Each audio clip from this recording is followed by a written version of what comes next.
சிறகடிக்க ஆசை சீரியலோட upcoming episode என்னென்னு பார்க்கலாம். ரோகிணி மனோஜ் கிட்ட பேசிட்டு இருக்கும்போது, என்ன மனோஜ், முத்து, மீனா, ரவி, ஸ்ருதின்னு எல்லாரும் பேசிட்டு இருக்கும்போது, நீ எதுக்காக ராணியால் நம்ம கடையில் பிரச்சனை வந்ததுன்னு எல்லாரும் முன்னாடியே சொன்னேன். இப்போ பாத்தியா, முத்துவும் மீனாவும் தேவையில்லாமல் நம்மளை பற்றி ஏளனமாக பேசி சிரிக்கிறாங்க. ஏதாவது ஒரு பிரச்சனைனா முதல்ல நீ என்கிட்ட தானே சொல்லணும் அப்படின்னு கேட்குறாங்க ரோகிணி. உடனே மனோஜும், என்ன ரோகிணி இப்படிலாம் பேசிகிட்டு இருக்க, முத்துவால் தான் நம்ம கடையில் எப்பயுமே பிரச்சனை வருது. ராணியை எப்படியாவது மாட்டி விடணுன்றதுக்காக முத்து யோசனை தந்த மாதிரியே நானும் செய்யலான்னு நினச்சேன். ஆனால் அந்த ராணியும் அவங்க வீட்டுக்காரரும் ரொம்பவே கவனமாக அவங்க ஏற்பாடோடு வருவாங்க. என்னை மாட்டி விடணும்னு நினைப்பாங்க. என்னை ஏமாற்றி பணம், கடையில் உள்ள பொருள் எல்லாத்தையுமே எடுத்துகிட்டு போகணும்னு திட்டம் போட்டு வருவாங்கன்னு எனக்கு என்ன தெரியும். சொல்லப்போனால் அந்த முத்து பேச்சை நான் கேட்டிருக்கவே கூடாது. இப்போ கூட ரவி, ஸ்ருதின்னு எல்லாரும் முத்து, மீனாவுக்கு தான் சப்போர்ட் பண்ணுறாங்க. எனக்குன்னு இந்த வீட்டில் சப்போர்ட் பண்ண நீ மட்டும்தான் ரோகிணி இருக்க அப்படின்னு சொல்லி பேசுகிறாரு. உடனே இங்கே ரோகிணியும், அதுக்காக தான் இங்கே கடையில் நடந்த எதையும் என்கிட்ட சொல்லலையா என்ன, நான் தான் எல்லா பிரச்சனைக்கும் ஒரு முற்றுப்புள்ளி வைக்கிறேன்னு சொன்னேன்ல. இந்த முத்து, மீனா இப்படிலாம் நடக்கணும் தான் அவங்க எதிர்பார்த்துட்ருக்காங்க. ஏன்னா இந்த வீட்லேயே நீ தான் நிறைய சம்பாதிக்கிற, பிஸ்னஸ் செய்கிற. அதனால் முத்துவும் மீனாவும் உன் மேலே ரொம்ப பொறாமையில் இருக்காங்க. ஸ்ருதியும் பெரிய ரெஸ்டாரண்ட் ஆரம்பிக்கிறதா இருக்காங்க. ஆனால் இந்த வீட்டில் நல்லா படித்து முதல்ல பிஸ்னஸ் ஆரம்பித்ததே நீ தான். நீ முன்னேறக்கூடாதுன்னு நினைக்கிற அந்த முத்து, மீனா முன்னாடி இப்படி ஒரு பிரச்சனையை எதுக்காக சொன்னியோ தெரியல. வீட்டில் அண்ணாமலை மாமா, விஜயாத்தன் எல்லார்கிட்டையும் இதை பற்றி சொல்லி அந்த முத்துவும் நல்ல பேர் வாங்கணும்னு நினைப்பாரு. ஏற்கனவே நீ அந்த கடையோட ஓனராக இருக்கக்கூடாதுன்னு முத்து யோசிக்கிறது உனக்கு தெரியும்ல. ஏன்னா உங்கள் அப்பாவோட 27 லட்ச ரூபா பணத்தை வச்சு தான் அந்த கடையை நீ ஆரம்பித்த. உனக்கும் நான் உதவி செஞ்சேன். அண்ணாமலை மாமாவோட பணத்தை திருப்பி தராததுனால தான் இந்த முத்துவும் மீனாவும் ஏதாவது பிரச்சனை செய்யணும்னு நினைப்பாங்க. என்னைக்கா இருந்தாலும் முத்துக்கிட்டேயும் மீனாக்கிட்டேயும் நம்ம உதவின்னு கேட்கவே கூடாது. அவங்களால தான் நமக்கு எப்பயும் பிரச்சனையே வருதுன்னு சொல்ல, ஆமா ரோகிணி, நீ சொல்கிறது எல்லாமே சரிதான். இருந்தாலும் அந்த ராணியும் அவங்க வீட்டுக்காரரும் ஏற்கனவே நம்மக்கிட்ட நிறைய பணம் வாங்கணும்னு திட்டம் போட்டு வந்தாங்க. இப்போ அவங்கக்கிட்ட ஆதாரம் இருக்குது. இப்போ இனி என்னெல்லாம் செய்ய போகிறாங்களோ தெரியல அப்படின்னு பேசிகிட்டு இருக்காங்க. மனோஜோட கடையில் வேலை பார்க்குற ஸ்டாஃப் எல்லாருமே மனோஜை ஏமாற்றி அந்த ராணியும் அவங்க வீட்டுக்காரரும் பணத்தை அப்பப்போ வாங்கிட்டு போகிறாங்க. கடையில் இருக்க பொருள் எல்லாத்தையும் எடுத்துகிட்டு போகிறாங்க. ஆனால் நாம் நமக்குன்னு தேவை இருக்குது, சம்பளத்தை கொஞ்சம் அதிகமாக கொடுங்கன்னு கேட்டால் மனோஜுக்கு அவ்வளோ கோவம் வருது. சொல்லப்போனால் இந்த மனோஜ் நம்மளை கொஞ்சம் கூட மதிக்கவும் மாட்டேங்கிறாரு, நம்ம பேச்சை கேட்கவும் மாட்டேங்கிறாரு. என்ன செய்யணும், இந்த கடையில் நம்ம ஸ்டாஃபாக வேலை பார்க்க வேண்டியதாக இருக்குன்னு பேசிகிட்டு இருக்கும்போது அங்கே கடையில் வேலை பார்க்குற 2 பேர் பேசிக்கிறாங்க. நாமளும் இந்த மனோஜுக்கு ஃபோன் பண்ணி பேசுவோம். எங்ககிட்டையும் நீங்கள் செஞ்ச ஒவ்வொரு விஷயமும் ஆதாரமாக இருக்குன்னு சொல்லுவோம். நமக்கும் பணம் வேணும்னு கேட்போம். ஏன், இந்த கடையில் இருக்க எல்லா பொருளையும் நம்ம எடுப்போம். மனோஜால் என்ன செய்ய முடியும்? மனோஜ், ரோகிணி 2 பேரும் யார் என்ன சொன்னாலும் ஏமாந்து வேறு வழி இல்லாமல் பணத்தை கொடுத்துருவாங்க. ராணி அப்படி தானே செய்கிறாங்க. அவங்களும் இங்கே ஸ்டாஃபாக வேலை பார்த்தவங்க தானே. அவங்க கேட்கும்போது பணம் கொடுக்குற மனோஜ், நம்மக்கிட்டேயும் ஆதாரம் இருக்குது. நீ ராணிக்கிட்ட என்னெல்லாம் பேசின, என்னெல்லாம் செஞ்சேன்னு எல்லாமே ஆதாரம் எங்ககிட்ட இருக்குன்னு நம்ம சொல்லுவோம். அதன் மூலமாக கண்டிப்பாக மனோஜ் நம்ம அவமானப்பட்டு நிற்கக்கூடாதுன்னு பணத்தை தந்து தானே ஆகணும். அப்படி தரலைன்னா அதுக்கப்புறம் நம்ம என்ன செய்யலான்னு யோசிப்போம். இந்த கடையோட ஓனராக இருக்க இந்த மனோஜுக்கு எந்த தகுதியும் இல்லை, இவருக்கு பெருசாக புத்திசாலித்தனமும் இல்லைன்னு கடையில் வேலை பார்க்குற 2 பேர் பேசிக்கிறாங்க. அந்த சமயம் ரோகிணி கடையில் வேலை பார்த்துட்டு இருக்கும்போது அங்கே வேலை பார்க்குறவங்களும் மேடம், எங்களுக்கு கொஞ்சம் நீங்கள் உதவி செய்யணும். அது மட்டும் இல்லாமல் எனக்கு கொஞ்சம் பணம் தேவைப்படுது. என் அம்மா அப்பாவை கவனிச்சிக்கணும், அவங்க ஹாஸ்பிட்டலில் இருக்காங்க அப்படின்னு கேட்கும்போது, என்ன சொல்கிறீங்க, நீங்கள் இப்போ தான் வேலைக்கு சேர்ந்துருக்கீங்க. அந்த ராணியும் அவங்க வீட்டுக்காரரும் இங்கேருந்து போனதுக்கப்புறமா உங்களை நாங்கள் வேலைக்கு சேர்த்துருக்கோம். வந்த உடனே பணம் கேட்டால் எப்படி அப்படின்னு இங்கே ரோகிணி பேசிகிட்ருக்காங்க. உடனே அங்கே மனோஜும் என்னாச்சு ரோகிணின்னு கேட்க, இல்லை, இவங்களை இப்போ தான் நம்ம புதுசாக வேலைக்கே சேர்த்தோம், அதுக்குள்ளே நிறைய பணம் வேணும்னு கேட்குறாங்க. கொஞ்சம் அவங்களுக்கு பிரச்சனையா, அவங்க அம்மா அப்பாவை பார்த்துக்கணுமான்னு சொல்லும்போது, அதெல்லாம் தர முடியாதுன்னு சொல்லு. இவங்க எப்படி வேலை செய்வாங்கன்னே தெரியாது. இதில் நாம் பணத்தை கொடுத்துட்டு எல்லாரும் இதே மாதிரி ஏதாவது ஒரு காரணம் சொல்லி பணம் வாங்கணும்னு நினைப்பாங்க. அதனால் எல்லாருக்கும் இப்படியெல்லாம் பணம் நம்பி கொடுத்துட்ருக்க முடியாது. வேணும்னா இங்கே வேலை பார்க்கட்டும், வேண்டான்னா இங்கேருந்து கிளம்ப சொல்லு. ஏற்கனவே இங்கே வேலை பார்த்த அந்த ராணியாலையும் அவங்க வீட்டுக்காரராலையும் வர பிரச்சனை பத்தாதுன்னு இவங்க வேற இப்படிலாம் பேச ஆரம்பிச்சிட்டாங்களா, முடியாதுன்னு சொல்லி அனுப்பு அப்படின்னு சொல்லிடுறாங்க. இங்கே மனோஜ் இது எல்லாத்தையும் பார்த்துட்ருக்க அந்த அங்கே பேசிகிட்டு இருந்த 2 பேரும், பாத்தியா, இந்த மனோஜ் நமக்கு உண்மையாகவே பணம் வேணும், பணம் தேவை இருக்குன்னு கேட்டால் தரமாட்டார். ஆனால் ராணியும் அவங்க வீட்டுக்காரரும் வந்து ஏமாற்றி பணம் வாங்கிட்டு போனால் அவங்க வேறு வழி இல்லாமல் பணத்தை கொடுத்துட்ருக்காங்க. கண்டிப்பாக நம்ம நினச்சதை செஞ்சே ஆகணும். மனோஜுக்கும் இந்த ரோகிணிக்கும் சரியான பாடம் புகட்டணும் அப்படின்னு சொல்லிட்டு யோசிக்கிறாங்க. எப்பயும் போல பார்வதி வீட்டுக்கு போன விஜயா ரொம்பவே சந்தோஷமா, என்ன பார்வதி, உன் ஃப்ரெண்டுக்கிட்ட என்னை பற்றி சொன்னியா? நான் எல்லாருக்கும் உதவி செய்கிற அந்த ஆதாரத்தை அனுப்புனியா? அவங்க அதெல்லாம் பார்த்துட்டு என்னை பற்றி பாராட்டினாங்களா? நல்ல விதமாக பேசினாங்களா? உன் ஃப்ரெண்டு என்ன சொன்னாங்க அப்படின்னு கேட்குறாங்க விஜயா. உடனே பார்வதியும், விஜயா நான் சொல்கிறேன்னு தப்பாக நினைக்காத. என் ஃப்ரெண்டுக்கு நீ சொன்ன மாதிரி நான் எந்த ஆதாரத்தையும் நீ உதவி செஞ்சதையும் நான் வந்து அனுப்பவே இல்லை. ஏன்னா நீ செய்கிறது எல்லாமே தப்பு தானே. நீ பொய் சொல்லி ஏமாத்திட்டு இருக்க. மீனா வந்து பேசுனதுக்கு அப்புறமா தான் நான் உண்மையை புரிஞ்சுக்கிட்டேன். இனியும் நான் உனக்கு உதவி செஞ்சா உன்னால் எனக்கும் பிரச்சனை வரும். என் ஃப்ரெண்டு என்னையும் தப்பாக நினைப்பாங்க. உன் வீட்டில் உள்ள எல்லாரும் என்ன கேள்வி கேட்பாங்க. அதனால தான் நான் இனி உனக்கு உதவி செய்யவும் கூடாது. வந்து நீ செய்யாத உதவிக்கு வந்து நான் உதவி செய்யக்கூடாதுன்னு நான் வந்து முடிவெடுத்துட்டேன்னு சொல்ல. என்ன பார்வதி இப்படி பேசுகிற அப்படின்னு கேட்குறாங்க. ஆமாம், மீனாவும் முத்துவும் உதவி செஞ்சாங்க. அந்த கிறிஷோட வாழ்க்கை நல்லா இருக்கணும்னு இங்கே வந்து அந்த பையனோட அப்பா கிட்ட பேசுனது முத்துவும் மீனாவும். அவங்க கிட்ட மன்னிப்பு கேட்டதெல்லாம் முத்து தான். ஆனால் நீ என்னவோ உதவி செஞ்ச மாதிரி என்னென்னவோ பேசிகிட்டு இருக்க. உன்னை நீயே பாராட்டி பேசுகிறதெல்லாம் சரிதான். ஆனால் இந்த விஷயம் எல்லாமே என் ஃப்ரெண்டுக்கோ இல்லை உன் வீட்டில் உள்ளவங்களுக்கோ தெரிஞ்சால் என்ன தானே கேள்வி கேட்பாங்க. விஜயா தப்பு பண்ணியிருந்தாலும் நீ சொல்லி புரிய வச்சிருக்கணும். நீ எதுக்காக உதவி செஞ்சேன்னு எல்லாரும் கேள்வி கேட்பாங்கல்ல. அதனால தான் இனி இதெல்லாம் வேண்டான்னு நான் யோசிக்கிறேன் அப்படின்னு சொல்கிறாங்க பார்வதி. இதை கேட்ட விஜயா ரொம்பவே கோவமா, பார்வதி, நீ அந்த மீனாவுக்காக இப்படி ஒரு முடிவெடுப்பியா? மீனாவும் முத்துவும் மட்டும்தான் நல்லது செய்கிறாங்களா என்ன? ஏன் மற்றவங்களுக்கெல்லாம் நான் உதவி செய்யவே இல்லையா அப்படின்னு சொல்லும்போது, ஆமாம், நீ உதவி செய்கிற மாதிரி ஏமாத்திட்டு இருக்க. ஆனால் மீனாவும் முத்துவும் தான் உண்மையாகவே எல்லாருக்கும் உதவி செய்கிறாங்க. என்ன, மீனா முத்து செய்கிற உதவியை யாரும் புரிஞ்சிக்க மாட்டேங்கிறாங்க. ஆனால் மீனா முத்து யார்கிட்டையும் எதையும் எதிர்பார்க்காம உதவி செய்கிறாங்க. நீ எந்த உதவியும் செய்யாமல் நல்ல பேர் வாங்கணும்னு நினைக்கிறியே, இதெல்லாம் தப்பு தானே.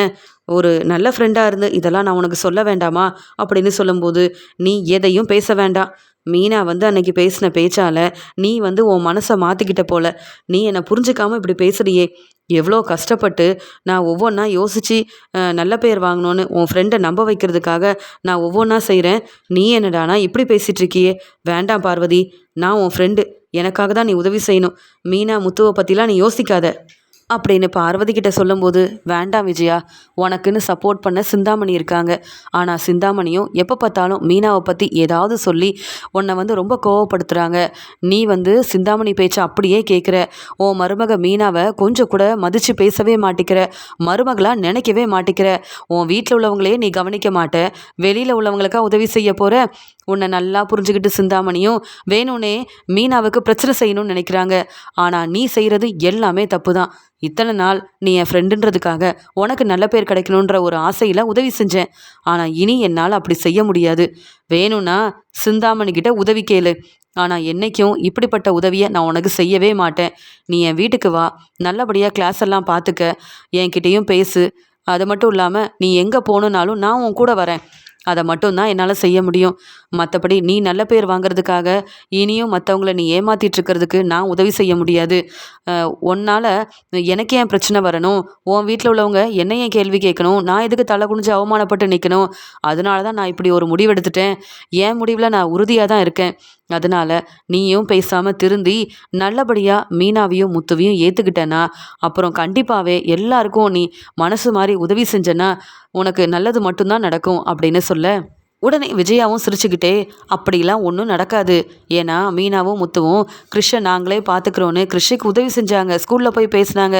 அந்த பையனோட அப்பா கிட்ட மன்னிப்பெல்லாம் கேட்டாங்கல்ல. ஆனால் இப்போ கிறிஷோட பாட்டி வந்து மீனா முத்துவை வெளுத்து வாங்கிட்டு நல்லா திட்டிட்டு போயிருக்காங்க. மீனாவும் முத்துவும் உதவி செஞ்சதுக்கு அவங்களுக்கு கிடைச்சது ஒன்றும் நல்ல பேரெல்லாம் கிடையாது. முத்து வந்து தலை குனிஞ்சு நின்றுருக்கான் தெரியுமா? நீங்கள் யார் என் பேரனுக்கு உதவி செய்யன்னு கேள்வி கேட்டிருக்காங்க. இப்படி உதவி செஞ்சு மீனா முத்துவுக்கே நல்ல பேர் கிடைக்கலனா எனக்கு எப்படி நல்ல பேர் கிடைக்கும்?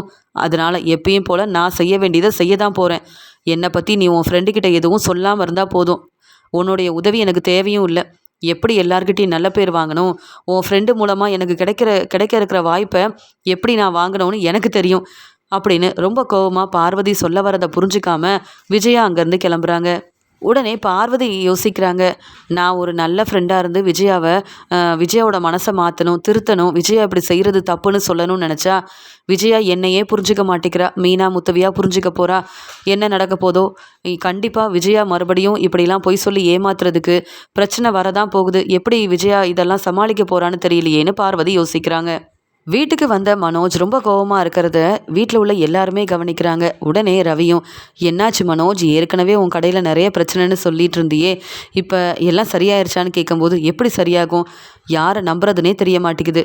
கடையில் வேலை பார்க்குற ஸ்டாஃப் எல்லாருமே என்கிட்ட வந்து எனக்கு பணத்தேவை இருக்குன்னு கேட்குறாங்க. அது மட்டுமா, சரியாக வேலைக்கு கூட வரமாட்டேங்கிறாங்க. எனக்கு கடையை எப்படி நடத்துறதுனே தெரியல அப்படின்னு சொல்லிட்டு இருக்காங்க. உடனே ஸ்ருதியும், பேசாமல் உங்களுக்கு அந்த கடையை பார்த்துக்க முடியலன்னா முத்து மீனா கிட்ட கொடுத்துருங்க. நாங்களும் இப்போ ரெஸ்டாரண்ட் ஆரம்பிக்க போகிறோம். முத்துவும் மீனாவும் அந்த கடையை ரொம்ப நல்லா பார்த்துப்பாங்க. ஏன்னா உங்களை விட முத்துவும் மீனாவுக்கும் நிறைய திறமையும் இருக்குது, அவங்க புத்திசாலியும் தான் அப்படின்னு சொல்கிறாங்க. என்ன சொல்கிற ஸ்ருதி அப்படின்னு கேட்குறாங்க மனோஜ். இல்லை, நான் உண்மையை தான் சொல்கிறேன். நீங்கள் தானே ஏதாவது ஒரு பிரச்சனை வந்தால் உங்களால் சமாளிக்க முடியலன்னு இப்படி கோபமாக பேசுகிறீங்க. ஆனால் முத்து மீனாவுக்கு பிரச்சனையும் வராது. பிரச்சனை வந்தாலும் அவங்களால சமாளிக்க முடியும். அதான் நான் இப்படி சொன்னேன். ஏன்னா நீங்களே உங்கள் பணத்தில் அந்த கடையை ஆரம்பிக்கலல்ல, பிஸ்னஸ் செய்யலைல்ல, அண்ணாமலை அங்கிளோட பணம் தானே. அப்போ கண்டிப்பாக முத்துவும் மீனாவும் அந்த கடைக்கு ஓனர் ஆகலாம், கடையை பார்த்துக்கலாம். அவங்களுக்கும் உரிமை இருக்க தானே செய்யுது. அதான் நான் சொல்கிறேன். எப்போ பார்த்தாலும் பிஸ்னஸ் செய்ய முடியல, கடையில் ஒவ்வொரு பிரச்சனையாக வருதுன்னு நீங்கள் தினமும் சொல்லிக்கிட்டே இருக்கீங்க. அதனால தான் உங்களுக்கு ஒரு யோசனை சொன்னேன். இதில் என்ன தப்பு இருக்குன்னு கேட்க உடனே ரோகிணிக்கு ரொம்ப கோவம் வருது. என்ன ஸ்ருதி, என்ன பேசிகிட்டு இருக்கீங்க?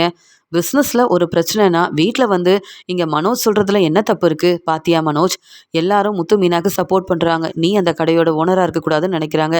நீ என்னடானா கடையில் நடக்கிற பிரச்சனை எல்லாத்தையும் வீட்டில் வந்து சொல்லிட்டு இருக்க. பாரு, அந்த ரவியும் ஸ்ருதியும் என்னெல்லாம் பேசுகிறாங்கன்னு. அவங்க அம்மா கொடுத்த பணத்தில் ரெஸ்டாரண்ட் ஆரம்பிக்கிறாங்களாம். ஆனால் நீ உன் அப்பா பணத்தில் ரெஸ்டாரண்ட் ஆரம்பிச்சு தப்புன்னு சொல்கிறாங்க.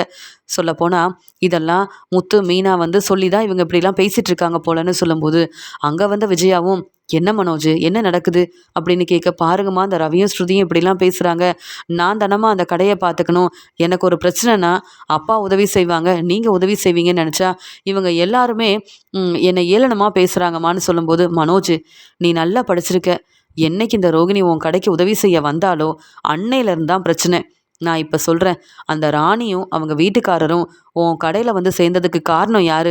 நீயா அவங்கள வேலைக்கு சேர்த்த அப்படின்னு கேட்க, இல்லைம்மா, ரோகிணி சொல்லி தான் அவங்கள வேலைக்கு சேர்த்தேன்னு சொல்லும்போது, அப்போ ரோகிணி வேணும்னே அவங்கள கடைக்கு வர வச்ச மாதிரில இருக்குது. அவங்க மூலமாக உனக்கு பிரச்சனை வரணும்னு ரோகிணி தான் திட்டம் போட்டிருப்பான்னு நினைக்கிறேன். எப்போ பார்த்தாலும் என்னால் தான் மனோஜ் இந்த நிலமையில இருக்காரு, நல்லா சம்பாதிக்கிறாருன்னு ரோகிணி சொல்வாள்ல. அப்போ உனக்கு ஒரு பிரச்சனை வந்தால் ரோகிணி தானே பார்த்துக்கணும். ஆனால் ரோகிணி எதுவுமே செய்ய மாட்டேங்கிறாள் அப்படின்னு சொல்ல, அத்தை, நான் வந்து அந்த பிரச்சனையை எப்படி சமாளிக்கணும்னு பார்த்துக்கலான்னு தான் சொல்லிகிட்ருக்கேன். எனக்கு தெரியும். ஆனால் மனோஜ் தான் என் பேச்சை கேட்க மாட்டேங்கிறாருன்னு சொல்ல, உன்னால் எப்படி அந்த பிரச்சனையை சமாளிக்க முடியும்? 30 லட்ச ரூபா பணத்தை வீடு வாங்கினோன்னு அந்த கதிர்கிட்ட கொடுத்து 2 பேரும் ஏமாந்து போய் நின்னப்ப முத்து மீனா அந்த பணத்தை எப்படியாவது கதிர்கிட்ட இருந்து வாங்கி தருவாங்க, அவங்கள நீங்கள் நம்பலான்னு சொன்னோம். யாரும் உதவி செய்ய வேண்டாம், நானே அந்த பணத்தை வாங்கிடுவேன்னு சொன்னேன். இப்போ வரைக்கும் போலீஸ்கிட்ட அந்த கதிர் மாட்டிக்கிட்டாலும் நமக்கு அந்த பணம் கிடைக்கவே இல்லையே ரோகிணி. நீ என்னைக்கு இந்த வீட்டுக்கு மருமகளா வந்தியோ மனோஜ் ஆசைப்படுற எதுவுமே நடக்க மாட்டேங்குது. இப்போ பிஸ்னஸ்லேயும் பிரச்சனை ஒன்னால தான் வருது. இனி நீ மனோஜோட கடைக்கு போகவும் வேண்டாம், பேசாம உனக்கு தெரிஞ்ச வேலையை மட்டும் பாரு. மனோஜ் நல்லா படிச்சிருக்க, உன்னால தனியாக இருந்து பிஸ்னஸ் செய்ய முடியாதா? எவ்வளோதான் நீ அவமானப்பட்டு நிற்ப பாரு. ஸ்ருதி என்னடானா இப்படியெல்லாம் சொல்கிறாங்களே, இதெல்லாம் உனக்கு தேவையா அப்படின்னு விஜயா கேட்கும்போது, அம்மா, நான் ஏற்கனவே என்ன செய்யன்னு தெரியாமல் இருக்கேன். கடையில் வேலை பார்க்குற ஸ்டாஃப் யாரும் சரியாக வரதில்லம்மா. நான் இனி கடைக்கு போக போகிறதே கிடையாது அப்படின்னு சொல்ல, வேண்டாம் மனோஜ், அப்படிலாம் முடிவெடுக்காத, நான் இருக்கேன். யார் சொன்னாலும் நான் உன் கடைக்கு வருவேன். விஜயாத்த, இந்த விஷயத்தில் நீங்களே தலையிடக்கூடாது. நீங்கள் ஒன்றும் பணம் கொடுத்து மனோஜ் கடையை ஆரம்பிக்கல. நாங்கள் யோசித்து இப்படி ஒரு முடிவெடுத்தோம். 27 லட்ச ரூபா பணத்தை எப்படி தரணும்னு எங்களுக்கு தெரியும். இதை பற்றி மறுபடியும் பேசிக்கிட்டே இருக்காதீங்க. சொல்லப்போனால் நான் மனோஜோட மனைவி. மனோஜுக்கு உதவி மட்டும்தான் செய்வேன். என்னால் பிரச்சனை எதுவுமே வராது. மனோஜ், நீ வா மனோஜ் அப்படின்னு ரொம்ப கோவமாக எல்லாரும் முன்னாடியும் பேசிட்டு மனோஜ் அங்கேருந்து கூப்பிட்டு போக, உடனே ஸ்ருதி சொல்கிறாங்க, பார்த்தீங்களா விஜயாத்தை, உங்கள் பேச்சையே ரோகிணி கேட்க மாட்டேங்கிறாங்க. ஆசையாக ரோகிணி இந்த வீட்டுக்கு மருமகளாக கூப்பிட்டு வந்து மனோஜ் மட்டும் இல்லை, நீங்களும் ஏமாந்து போய் தான் நிற்கிறீங்க. நீ வா ரவி, அவங்களுக்கு என்ன பிரச்சனை வந்தால் நமக்கு என்ன? ரோகிணி மனோஜுக்கு எப்படி உதவி செய்கிறாங்க, இந்த பிரச்சனையிலேருந்து மனோஜை எப்படி வெளியில் கொண்டு வராங்கன்னு பார்க்க தானே போகிறோம். முத்து மீனா உதவி இல்லாமல் இவங்களால ஒன்றுமே செய்ய முடியாது ரவி. இது எல்லாம் உங்கள் அண்ணன் மனோஜுக்கு தெரியும். இருந்தாலும் ரோகிணியோட பேச்சை கேட்டுக்கிட்டு மனோஜும் அமைதியாகவே இருக்காருல்ல, இவங்க நல்லா அனுபவிக்க போகிறாங்க அப்படின்னு சொல்லிட்டு ரவியை அங்கேருந்து கூப்பிட்டு போயிடுறாங்க ஸ்ருதியும். இங்கே விஜயா யோசிக்கிறாங்க, என் பையன் மனோஜ் ரொம்ப பாவம். இந்த ரோகிணி பேச்சை கேட்டுட்டு அந்த பிஸ்னஸையும் சரியாக கவனிக்காமல் ஒவ்வொருத்தரும் மனோஜை ஏமாற்றி பணம் வாங்கிட்டு இருக்காங்க. சரியாக யாரும் கடைக்கு வேலை செய்ய வரதும் இல்லைன்னு சொன்னால் எப்படி மனோஜ் வந்து இனி கடையை பார்த்துப்பான்னு ஒன்றுமே புரியலையே அப்படின்னு சொல்லி இந்த ரோகிணி நம்ம பேச்சை கேட்காம நானே அந்த கடையை பார்த்துக்கிறேன்னு சொல்கிறா. ரோகிணியால் தான் ஆனால் பிரச்சனையே வருதுன்னு ரோகிணி மேலே விஜயாவுக்கு ரொம்ப கோவம் வருது. ஆனால் மனோஜை நினச்சி ரொம்பவே மனசு வேதனைப்படுறாங்க விஜயா. மனோஜ் யோசிக்கிறாரு, நம்ம கடைக்கு கஸ்டமர் வரவும் மாட்டேங்கிறாங்க. அந்த ராணியால் பிரச்சனை வந்ததுக்கப்புறமா சரியாக கஸ்டமர் வரதும் இல்லை. நம்ம கடையில் பெரிய லாபம் வரதும் கிடையாது. வேலை பார்க்குற ஸ்டாஃபும் நம்ம பேச்சை கேட்க மாட்டேங்கிறாங்க. வேலைக்கு சரியாக அவங்க வரவும் மாட்டேங்கிறாங்க. என்ன செய்யன்னு ரொம்பவே குழப்பத்தில் இருக்க ரோகிணி எப்பயும் போல் பார்லருக்கு கிளம்பி போகிறாங்க. ஆனால் மனோஜ் சரியாக கடையை கவனிக்காமல் வீட்டிலேயே இருக்க ஆரம்பிக்கும் போது கடையிலேருந்து அங்கே ஃபோன் பண்ணுறாங்க. மனோஜ் சார், எதுக்கு நீங்கள் கடைக்கு வரலன்னு கேட்க, இல்லை கடையை நீங்கள் பார்த்துக்கோங்க, அது மட்டும் இல்லை கடையோட சாவியும் உங்ககிட்டயே இருக்கட்டும் அப்படின்னு மனோஜ் சொல்லிட்டு எதையும் கவனிக்காமையே இருக்காரு. அங்கே வந்த விஜயாவும், என்ன மனோஜ், எத்தனை நாள் நீ வீட்டிலேயே இருப்பேன்னு சொல்லும்போது, அம்மா என் நிலமை உங்களுக்கு புரியாதுமா, நான் நிறைய கடன் வாங்கியிருக்கேன், அவங்களுக்கெல்லாம் பணத்தை நான் திருப்பி தரணும், அவங்க எல்லாரும் என் கடைக்கு வருவாங்கம்மா, சரியாக வருமானமே இல்லாமல் அந்த பணத்தை எப்படிம்மா என்னால் திருப்பி தர முடியும், யாராலையும் எனக்கு உதவி செய்யவே முடியாதுன்னா என்னால் அந்த கடைக்கு போகவும் முடியாதுமா அப்படின்னு சொல்லிடுறாங்க இங்கே வந்து மனோஜும். பார்லரில் வேலையை முடிச்சுட்டு வீட்டுக்கு வந்த ரோகிணிக்கிட்ட எப்போ பார்த்தாலும் ஒன்றால் தான் மனோஜுக்கு பிரச்சனை வருது, அதான் என் பையன் மனோஜ் இவ்வளோ வந்து யோசிக்கிறான், கடைக்கு கூட போக முடியாத நிலைமை மனோஜுக்கு வந்ததுக்கு காரணமே நீ தான் ரோகிணின்னு ரோகிணியை திட்டிக்கிட்டே இருக்கிறதுனால மனோஜ் பிஸ்னஸை கவனிக்கட்டும், இனி நான் அந்த கடைக்கு போக போகிறதே இல்லைன்னு பார்லர் வேலையை மட்டும் கவனிக்கிறாங்க ரோகிணி. மனோஜ் சரியாக கடைக்கும் போகாமல் கடையில் வேலை பார்க்குறவங்களே கடையை வந்து பார்த்துக்கிறாங்க. அது மட்டும் இல்லாமல் அங்கே மனோஜ் இல்லைன்றது ராணிக்கும் அவங்க வீட்டுக்காரருக்கும் தெரிய வருது. அதனால் அந்த கடைக்கு போகிறவங்க அந்த ராணியும் அங்கே வேலை பார்க்குற ஸ்டாஃப் கிட்டலாம் பேசுகிறாங்க, என்ன இந்த கடையோட ஓனர் மனோஜ் எங்கே அப்படின்னு கேட்கும்போது, நீங்கள் வந்து பிரச்சனை செஞ்சதுக்கப்புறமா இங்கே சரியாக கஸ்டமரும் வரதில்லை, அதனால தான் மனோஜ் சார் வந்து கடைக்கே வரதில்லை, ஆனாலும் ராணி நீங்கள் வந்து பெரிய திறமைசாலி தான், அதனால தான் மனோஜை ஏமாற்றி நிறைய பணமும் வாங்கிட்டீங்க, கடையிலேருந்து பொருளையும் எடுத்துகிட்டு போயிட்டீங்க அப்படின்னு சொல்ல, நீங்களும் அப்படியே செய்ய வேண்டிதானே, இந்த மனோஜ் யாரையும் நம்ப மாட்டார், நம்ம மனோஜை ஏமாத்தினாதான் நமக்கு வந்து பணம் கிடைக்கும், நிறைய லாபம் கிடைக்கும், பேசாமல் இந்த கடைக்கு வராத மனோஜை ஏமாற்றி இந்த பொருளெல்லாம் நம்ம வந்து கொண்டு போய் வேற யார்கிட்டயாவது கொடுத்து அதை பணமாக நம்ம வாங்கிக்க வேண்டியதானே. மனோஜ் இனி இந்த கடைக்கு ஓனராக இருக்கவே கூடாது. நாங்கள் மனோஜ்க்காக எவ்வளவோ உதவி செஞ்சோம், அதெல்லாம் கொஞ்சம் கூட யோசிக்காமல் மனோஜ் எங்களையே இந்த கடையில் இருக்கக்கூடாதுன்னு சொல்லி முடிவெடுத்தவர், உங்களுக்கும் இப்படி ஒரு நிலைமை வர கண்டிப்பாக வாய்ப்பு இருக்குது. நீங்கள் இந்த கடையில் வேலை பார்க்குறத விட எப்படியும் வந்து சம்பளம் வந்து சரியாக அந்த மனோஜ் வந்து இனி தரமாட்டார், அதனால் நான் சொல்கிறத கேளுங்க அப்படின்னு அங்கே வேலை பார்க்குற ஸ்டாஃப் கிட்டலாம் ராணி பேச ஆரம்பிக்கிறாங்க.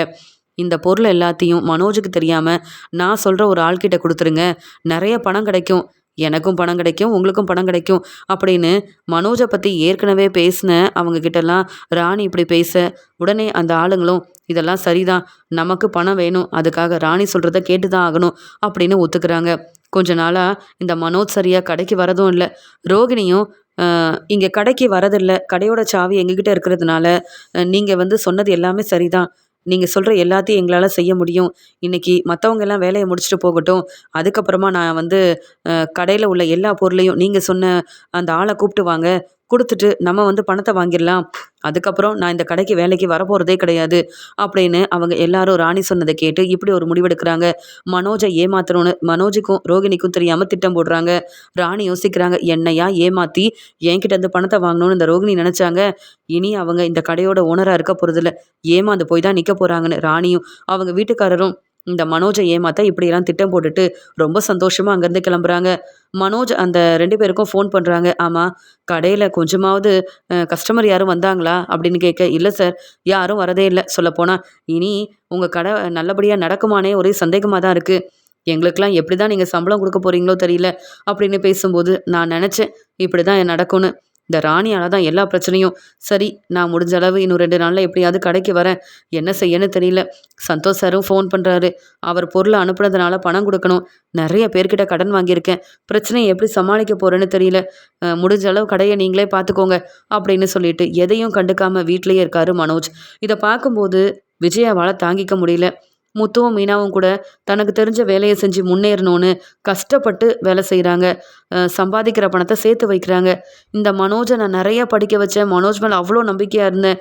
மனோஜ் கடை பக்கமே போகாம வீட்ல இருக்கான். மீனா சமைச்சு குடுக்கறத சாப்பிட்டுட்டு வீட்ல வந்து அமைதியா எந்த ஒரு வேலையும் செய்யாம இருக்கானே! இதெல்லாம் பார்க்க என்னால தாங்கிக்கவே முடியலையே! இன்னும் கொஞ்ச நாளையில என் வீட்டுக்காரர் கேள்வி கேட்பாரு. முத்துவும், மீனாவும் இங்க வந்து மனோஜ அவமானப்படுத்துவாங்களே! என்ன நடக்க போதோ தெரியலையே! அப்படின்னு விஜயா யோசிக்கிறாங்க. இங்க ராணியும் அவங்க கூட சேர்ந்து மனோஜோட கடையில வேலை பார்த்த அந்த ஸ்டாஃபும் திட்டம் போட்ட மாதிரியே, மனோஜ் கடைக்கு வரதுக்குள்ள இந்த கடையில இருக்கிற எல்லா பொருளையும் வேற ஒருத்தர்கிட்ட குடுத்துட்டு, நமக்கு தேவையான பணத்த வாங்கிரணும்னு அவங்க யோசிச்ச மாரியே செய்றாங்க. ராணியும் அவங்க வீட்டுக்காரரும் எல்லாரும் வேலை முடிச்சுட்டு அங்கேருந்து போனதுக்கப்புறமா, அங்க கடைக்கு அவங்க ஆள கூப்பிட்டு வராங்க. அதே மாதிரி மனோஜோட கடையில இருந்த எல்லா பொருளையும் அந்த ஆளுகிட்டயும் குடுத்துட்டு, அங்க தேவையான பணத்தையும் வாங்கிர்றாங்க. அந்த பணத்த பார்த்த உடனே ராணி மட்டும் இல்லாம, அங்க வேலை பார்த்த 2 ஸ்டாஃபும் ரொம்ப சந்தோஷமா இருக்காங்க. நம்ம நெனச்சத விட நெறைய பணம் கிடைச்சிருக்கு. ஆனா என்ன, மனோஜோட கடையில தான் இனி எந்த பொருளும் இருக்க போறதில்ல. நம்மள நம்பி மனோஜ் ஏமாந்து போய் தான் நிக்க போறாரு. கடையில கொஞ்சம் கூட கவனமே இல்லாம இருந்துட்டு, எல்லா வேலையும் நாம செய்யணும். ஆனா பணம் கேட்டா தரமாட்டாரு. உதவின்னு கேட்டா உதவி செய்ய மாட்டாரு இந்த மனோஜ். அதான் இந்த மனோஜுக்கு இப்படி ஒரு நிலைமை. அப்படின்னு இங்க ராணிக்கு தர வேண்டிய பணத்தையும் குடுத்துட்டு, இவங்க உதவி செஞ்சதால இவங்களுக்கும் நெறைய பணம் கிடைக்க, மனோஜ ஏமாத்துனது மட்டும் அ இல்லாம, இங்க மனோஜோட கடையில இருந்த வந்து எல்லா பொருளையும் அடுத்தவங்களுக்கு குடுத்துட்டு, அதன் மூலமா நெறைய பணம் கிடைச்ச சந்தோஷத்துல அங்கருந்து ராணியும், அங்க திட்டம் போட்ட அந்த வேலை பார்த்த ஸ்டாஃபும் கிளம்பி போயிடுறாங்க. ராணி சொல்றாங்க அவங்க வீட்டுக்காரர்கிட்ட, "பாத்தீங்களா? இந்த கடை மூலமா நமக்கு எவ்ளோ பணம் கிடைச்சிருக்குன்னு." அந்த ரோகிணி, மனோஜ் நம்மகிட்ட பணம் வாங்கணும்னு நெனச்சாங்க. நமக்கு தேவையான எல்லா பொருளையும் நம்ம இந்த கடையிலேருந்து எடுத்துட்டோம். இப்ப நமக்கு நெறைய பணம் கிடைச்சிருக்கு. நம்ம வாழ்க்கைய இனி சந்தோஷமா பார்க்கலாங்க. நம்ம வந்து ஒரு பிசினஸே ஆரம்பிக்கலாம் போலயே! அவ்ளோ பணம் கிடைச்சிருக்குன்னு சந்தோஷப்படுறாங்க ராணி. அதே மாதிரி மனோஜுக்கு தெரியாம எல்லாரும் இப்படி செஞ்சதால, அங்க வேலை பார்த்த அந்த 2 பேருமே நமக்கும் எதிர்பார்க்காத மாதிரி பணம் கிடைச்சிருக்கு. இனி இந்த கடைக்கு நம்ம வேலை பார்க்க வர வேண்டாம். எப்படியும் நம்மளுக்கு சம்பளம் தர மாட்டாரு அந்த மனோஜ். அதனால இந்த பணமாவது கிடைச்சதே! அப்படின்னு கடையில உள்ள பொருளெல்லாம் மத்தவங்க கிட்ட குடுத்துட்டு, அதன் மூலமா கிடைச்ச பணத்த வச்சுட்டு, அவங்களும் அங்கருந்து கிளம்பிர்றாங்க. 2 நாள் கழிச்சு எப்பயும் போல ரோகிணி வந்து கடைக்கு வந்து பார்க்குறாங்க. கடையில பொருளும் இல்ல. கடையில வேலை பார்க்குற எல்லாருமே பேரதிர்ச்சியோட நிக்கிறாங்க. உடனே இங்க ரோகிணியும், "என்ன நடக்குது இங்க?" அப்படின்னு கேட்க, "எங்களுக்கு என்னன்னு தெரியல. கடையில எந்த பொருளும் இல்ல." "ஆமா, நீங்க தான் இப்படிலாம் செஞ்சீங்களா மேடம்னு?" ரோகிணி கிட்ட கேட்க, "உங்கள நம்பி நாங்க கடையில வந்து பொறுப்ப குடுத்ததுக்கு இப்படி ஒரு வேலைய செஞ்சிருக்கீங்க." அப்படின்னு மனோஜுக்கு ஃபோன் பண்றாங்க. "மனோஜ், கடையில எந்த பொருளுமே இல்ல. நீ யார்கிட்டயாவது பொருளெல்லாம் குடுத்தியா? இங்க வேலை பார்க்குற ஸ்டாஃபுக்கும் எதுவுமே தெரியலன்னு சொல்றாங்க." "என்ன மனோஜ், என்ன நடக்குது இங்க?" அப்படின்ற மாரி பேசிட்டு இருக்க, "என்ன ரோகிணி சொல்ற? நான் ஏற்கனவே வாங்குன பொருளுக்கெல்லாம் கடன் குடுக்கவும் இல்ல, பணத்த திருப்பி தரவும் இல்ல. மனோஜ் சார் கேள்வி கேட்டு இங்க வந்து சந்தோஷ் சார் வந்து என்கிட்ட கேள்வி கேட்டுட்டு இருக்காரு. இப்ப வேற நீ இப்படி சொல்றியேன்னு" கேட்கும்போது, "நான் ஏற்கனவே சொன்னேன். என்ன நடந்தாலும் பரவால்ல. தினமும் கடைக்கு வா. உன்னுடைய பிசினஸ நீ பார்த்துக்கணும்னு. என்னையும் உங்க அம்மா வரக்கூடாதுன்னு திட்டிக்கிட்டே இருந்தாங்க. நீயாவது உன் பிசினஸ கவனிக்க வேண்டாமா? எவ்ளோ கஷ்டப்பட்டு இந்த கடைய ஆரம்பிச்சோம். பிசினஸ் இருக்குன்னு நீ கொஞ்சம் சந்தோஷமா இருந்த. இப்ப உன் கடையில எந்த பொருளும் இல்ல. கடை மட்டும் தான் இருக்கு. வேணும்னா வந்து பாரு. இப்படி ஒரு நிலைமைக்கு நம்ம வந்திருக்கோம்னா அதுக்கு காரணம் நீ தான் மனோஜ். உனக்கு தான் வேலை செய்யவே பிடிக்காதே. யார் பேச்சையும் கேட்காம, கடைக்கும் வராம, சம்பாதிக்காம சந்தோஷமா வீட்ல இருந்தல்ல. இப்ப நம்ம நிலைமைய வந்து பாருன்னு சொல்ல, உடனே மனோஜ் ரொம்பவே பதட்டமா கடைக்கு கிளம்பி போய் பார்க்குறாங்க. அங்க கடையில எந்த பொருளுமே இல்ல. இத பார்த்த உடனே, "யார் இப்படிலாம் செஞ்சது? உங்க மேல உள்ள நம்பிக்கையில நீங்க கடைய பார்த்துப்பீங்கன்னு நெனச்சேன். கொஞ்சம் ரெஸ்ட் எடுத்துட்டு வரலாமே நெனச்சேன். அதுக்குள்ள கடையில எந்த பொருளும் இல்லாம இப்படிலாம் செஞ்சுட்டீங்களே!" அப்படின்னு சொல்ல, "சார், எங்களுக்கு எதுவுமே தெரியாது. சொல்லப்போனா கடையோட சாவியும் எங்ககிட்ட இல்ல. நீங்க யார நம்பி அந்த பொறுப்பெல்லாம் குடுத்தீங்களோ, அவங்களும் கடைக்கு வரவே இல்லன்னு" சொல்ல, அப்பதான் மனோஜ் யோசிக்கிறாரு. அப்ப இந்த ராணி மத்தவங்கலாம் வந்து திட்டம் போட்டு இப்படி ஒரு வேலைய செஞ்சுட்டு, நம்ம கடை பக்கமே வராம இருக்கிறாங்க போல. இனி எப்படி அவங்கள தேடுறது? இந்த பொருளுக்கான பணத்த எப்படி வாங்குறது? நமக்கு பொருளும் கிடைக்க போகிறதில்ல, பணமும் கிடைக்க போகிறதில்ல.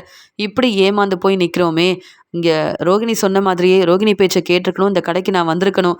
அது மட்டும் இல்லாமல் இப்படிலாம் நடக்கணும்னு நான் எதிர்பார்க்கவே இல்லையேன்னு மனோஜ் அங்கே நின்று அழுதுட்ருக்காரு. உடனே ரோகிணி, இதெல்லாம் உங்கள் அம்மா கிட்ட போய் சொல்லு. நான் கடைக்கு வரக்கூடாதுன்னு சொன்னாங்கல்ல, என்னால் தானே பிரச்சனை வருதுன்னு சொன்னாங்க. இப்போ உன்னால தான் பிரச்சனை வந்திருக்குன்னு உங்கள் அம்மா தெரிஞ்சுக்கிட்டும். இதுக்கு மேலே என்ன யாரும் தப்பாக பேசவே கூடாதுன்னு சொல்ல நான் என்ன செய்ய போகிறேன்னு தெரியல ரோகிணி அப்படின்னு ரொம்பவே அழுகுறாங்க. எனக்கு நீ தான் உதவி செய்யணும்னு சொல்லும்போது மறுபடியும் நான் இந்த இந்த மாதிரி உனக்கு ஒரு கடையை ஆரம்பித்து கொடுக்கணும்னு நீ நினைக்கிறியா? உங்கள் அப்பாவுக்கு தர வேண்டிய பணத்தை வச்சு நம்ம பிஸ்னஸ் ஆரம்பித்தோம். இப்போ நம்மக்கிட்ட எந்த பணமும் இல்லை. அதனால உனக்கு என்னால் உதவி செய்யவும் முடியாது. என்ன செய்ய போகிற மனோஜ்? முதல்ல வீட்டுக்கு போகலாம் அப்படின்னு சொல்ல வீட்டுக்கு போனால் அம்மா அப்பான்னு எல்லாரும் கேள்வி கேட்பாங்க. என்னால் பதில் சொல்லவே முடியாது. எங்கள் அம்மா என்னை சும்மா விட மாட்டாங்க. எவ்வளவோ சொன்னாங்க, வீட்டில் இருக்காத பிஸ்னஸை போய் கவனின்னு. நான் கேட்கவே இல்லை. இப்போ என் நிலமையை பார்த்தியா?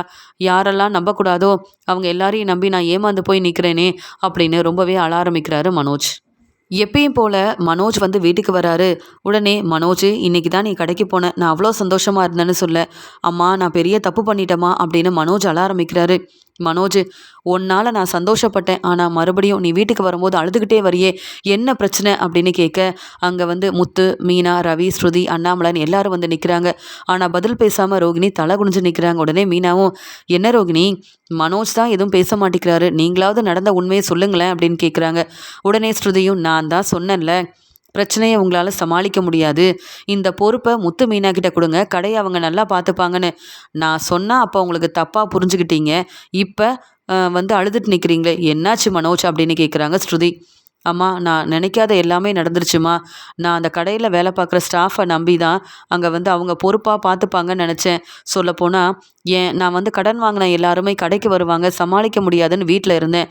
ஆனால் நான் கடைக்கு வராததை ஒரு காரணமாக வச்சுக்கிட்டு அந்த ராணியும் அவங்க வீட்டுக்காரரும் திட்டம் போட்டு இங்கே என்கிட்ட வேலை பார்த்த ஸ்டாஃப் கிட்ட பேசி அவங்க மனசை மாற்றி என் கடையில் இருந்த எல்லா பொருளையும் வேற ஒரு ஆளுக்கு கொடுத்துட்டு அதன் மூலமாக அவங்களுக்கு கிடைச்ச பணத்தை வாங்கிட்டு அங்கேருந்து கிளம்பிட்டாங்கம்மா. இப்போ என் கடையில் எந்த பொருளும் இல்லை. இனி நான் அந்த கடைக்கு ஓனரும் இல்லைம்மா. அந்த கடையை இனி என்னால் நடத்தவும் முடியாதுமா. இனி அந்த கடையே எனக்கு இல்லைம்மா அப்படின்னு சொல்லி மனோஜ் அழுதுட்ருக்க வீட்டில் உள்ள எல்லாரும் ரொம்பவே பேரதிர்ச்சியோடு நிற்கும் போது முத்து ரொம்ப கோபமாக பேசுகிறாரு. பாத்தியா ரவி, இந்த மனோஜ் என்னெல்லாம் செஞ்சுருக்கான்னு. ஏற்கனவே ஏதாவது ஒரு பிரச்சனைனா என்கிட்ட வந்து சொல்லுன்னு சொன்னேன். ஆனால் இந்த பார்லர்லம்மா யாருடைய உதவியும் எங்களுக்கு வேண்டாம், பிரச்சனையை எப்படி சமாளிக்கணும்னு எனக்கு தெரியும்னு சொன்னாங்க. இப்போ இவங்க 2 பேரோட நிலைமையை பாரு. அப்பாவோட பணத்தை வச்சு பிஸ்னஸ் ஆரம்பித்தவங்க இப்போ கடையும் இல்லாமல் எந்த பொருளும் இல்லாமல் இப்படி வந்து நிற்கிறாங்க. நான் சொன்னதை இந்த மனோஜ் கேட்கல, அதான் மனோஜ்க்கு இப்படி ஒரு நிலைமை. என்ன பார்லர்லம்மா பார்த்துட்ருக்கீங்க? இந்த பிரச்சனைக்கு காரணம் நீங்களும் தான் அப்படின்னு ரோகிணியை முத்து வெளுத்து வாங்குறாங்க. உங்கள் பேச்சை கேட்க போய் தான் மனோஜ் இப்படி ஒரு நிலைமையில நிற்கிறான்னு சொல்கிறாங்க. முத்து, போதும், விஜயாத்தையும் இப்படி தான் பேசுனாங்க.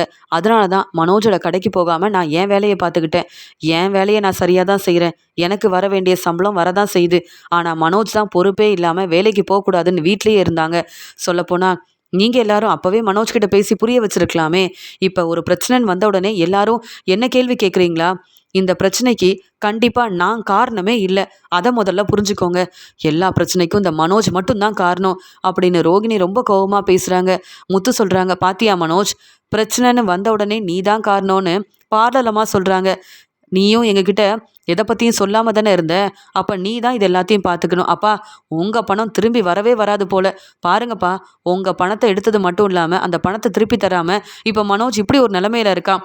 அந்த பணம் எனக்கோ இல்லை வந்து ரவிக்கோ கிடச்சிருந்தா நாங்களும் முன்னேறி இருப்போம். ஏன் நினச்ச மாதிரி நாங்கள் எங்களுக்கு பிடிச்ச பிஸ்னஸ் ஆரம்பிச்சிருப்போம்.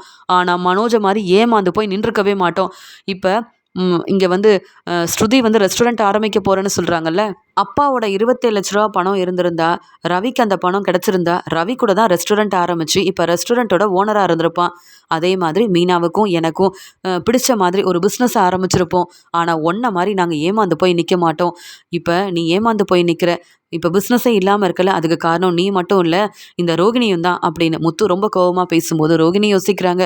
இந்த முத்துவுக்கு ஏதாவது ஒரு காரணம் கிடைச்சா இந்த மனோஜை அவமானப்படுத்துகிறாரோ இல்லையோ, என்ன மட்டும் தேவையில்லாமல் பேசி தலகுனிய வைக்கணுன்றது இந்த முத்துவோட எண்ணம். அதனால தான் அந்த முத்துவும் மீனாவும் எப்போ பார்த்தாலும் இப்படி பிரச்சனை செய்கிறாங்கன்னு முத்து மீனா மேலே ரொம்பவே கோவமாக இருக்காங்க ரோகிணி. இது எல்லாத்தையும் பார்த்துட்டு இருந்த விஜயாவுக்கு அவ்வளோ கோவம் வருது. உடனே அண்ணாமலையும் மனோஜ், இப்படி நீ செய்வேன்னு நான் எதிர்பார்க்கல. அந்த பணத்தை எப்படி நீ திருப்பி தர மாட்டேன்னு தெரியும். உன் பிஸ்னஸையாவது நல்லபடியாக கவனிச்சா போதும்னு நான் அமைதியாக இருந்தேன். உன் கடைக்கு நான் வரக்கூடாதுன்னு கூட நினச்சேன். ஏன்னா நான் வந்தால் உனக்கு பிடிக்காதுன்னு தெரியும். அதனால தான் முத்துக்கிட்டேயும் எப்படியாவது மனோஜ் முன்னேறணும், அதனால் நாம் அந்த பிஸ்னஸில் தலையிட வேண்டான்னு நாங்கள் எங்கள் வேலையை பார்த்துக்கிட்டோம். ஆனால் நீ கிடைச்ச பிஸ்னஸ் சரியாக செய்யாமல் இப்படி தலை குனிஞ்சு நிற்கிறியே மனோஜ், இப்படி நடக்கும்னு நான் எதிர்பார்க்கவே இல்லை. உங்களை நம்பி அந்த பணத்தை நீங்கள் எனக்கு தெரியாமல் எடுத்ததுக்கு தான் இப்படி ஒரு நிலைமை உங்களுக்கு வந்திருக்கு அப்படின்னு சொல்லி பேசிகிட்டு இருக்க விஜயா ரொம்ப கோவமா, நீ எல்லாரையும் நம்பின, இந்த ரோகிணியை நம்பினதுக்கு தான் உனக்கு இப்படி ஒரு பிரச்சனை. ஏன் மனோஜ் இப்படி செஞ்ச? எல்லாரும் கேள்வி கேட்குறாங்க. முத்து மீனா கூட நல்லா சம்பாதிக்கிறாங்க. அவங்களுக்கு பிடிச்ச வேலையை செஞ்சு அவங்க நல்லபடியாக இருக்காங்க. யாரையும் அவங்க ஏமாத்துறதும் இல்லை, தலை குனிஞ்சு நிற்கிறதும் இல்லை. ஆனால் நீ இந்த ரோகிணி பேச்சை கேட்டுக்கிட்டு பிஸ்னஸ் ஆரம்பிக்கும் போதே எங்கள் பணத்தை எடுத்துகிட்டு எங்களை ஏமாற்றணும்னு நினச்சேன். அதான் உனக்கு இப்படி ஒரு நிலமை. இனி இந்த வீட்டில் உனக்கு இடம் இல்லை. உன்னை நம்பி நான் ரொம்ப ஏமாந்துட்டேன். உன்னை நம்பினேன். அதே மாதிரி உன்னை நல்லா படிக்க வைக்கணும், நீ பிஸ்னஸ் செஞ்சு முன்னேறுவேன்னு ஆசைப்பட்டேன். ஆனால் எதுவுமே நடக்கலை. நீ இப்போ அங்கே கடையில் வேலை பார்த்த ஸ்டாஃப் முன்னாடியே ஏமாந்து போய் நிற்கிற. உன்னை பற்றி தெரிஞ்சுக்கிட்டு அவங்களே உன்னை ஏமாற்றிட்டாங்க. இனி எப்படி நீ இந்த வீட்டில் இருக்க முடியும்? யாராவது உன்னை மதிப்பாங்களா? இனி இந்த வீட்டில் நீ இருக்கவும் வேண்டாம், உன்னை நம்பி நான் ஏமாறவும் வேண்டாம். எங்கள் பணம் எப்படியும் கிடைக்காதுன்னு தெரிஞ்சிருச்சு. எங்கள் பணத்தை நீங்கள் தானே ஏமாற்றி எடுத்தீங்க ரோகிணி. அதனால் 27 லட்ச ரூபா பணத்தை திருப்பி தர வரைக்கும் மனோஜும் நீயும் இந்த வீட்டில் இருக்கவே வேண்டாம். இது என்னுடைய முடிவுன்னு விஜயா சொல்லிடுறாங்க. அம்மா என்னம்மா, நான் இருக்கிற நிலமையில இங்கே இருக்கக்கூடாதுன்னு சொன்னால் நான் எங்கம்மா போவேன்? உங்கள் பேச்சை கேட்டேன்லம்மா, நீங்கள் சொன்ன எல்லாத்தையும் செஞ்சேன்லம்மா. உங்களால் தானம்மா நான் நல்லபடியாக படித்தேன். நீங்களே என்னை புரிஞ்சிக்காம எனக்கு இப்போ பிஸ்னஸும் இல்லை, என்கிட்ட எந்த பணமும் இல்லைன்னு இந்த வீட்டில் இருக்கக்கூடாதுன்னு சொன்னால் நீங்களே உதவி செய்யலைன்னா எப்படிமான்னு மனோஜ் அழுகிறாரு. ஆனால் விஜயா ரோகிணி மேலேயும் மனோஜ் மேலேயும் ரொம்பவே கோவமாக இருந்ததால் மனோஜ் இந்த வீட்டில் இருக்கவே வேண்டான்னு விஜயா தன்னுடைய முடிவை சொல்கிறாங்க. முத்துவும் மீனாவும் உண்மையாக இருக்காங்க, தன்னுடைய வேலையில் நேர்மையாக இருக்காங்க. அதனால் அவங்களுக்கு எந்த பிரச்சனையும் இல்லாமல் தலை நிமிர்ந்து நிற்கிறாங்க. ஆனால் இந்த மனோஜ் பிஸ்னஸ் ஆரம்பிக்க நம்ம குடும்பத்தை ஏமாத்தினா, என் வீட்டுக்காரரை ஏமாற்றி 27 லட்ச ரூபா பணத்தையும் எடுத்துக்கிட்டான். அதனால தான் மனோஜுக்கு இப்படி ஒரு நிலைமை அப்படின்னு சொல்லி மனோஜுக்கு இப்போ பிஸ்னஸும் இல்லை, மனோஜால் சரியாக சம்பாதிக்கவும் முடியாது. என் பையன் மனோஜுக்கு இப்படி ஒரு நிலைமை வந்ததால் வீட்டில் உள்ள எல்லாருமே கேள்வி கேட்குறாங்களே, மனோஜால் நானும் தலை குனிஞ்சு நிற்க வேண்டியதாக இருக்கேன்னு என்ன செய்யன்னு தெரியாமல் விஜயா ரொம்பவே அழுகுறாங்க. விஜயா மேலேயும் ரோகிணி, மனோஜ்னு எல்லார் மேலேயும் ரொம்பவே கோவத்தில் இருக்காரு அண்ணாமலை.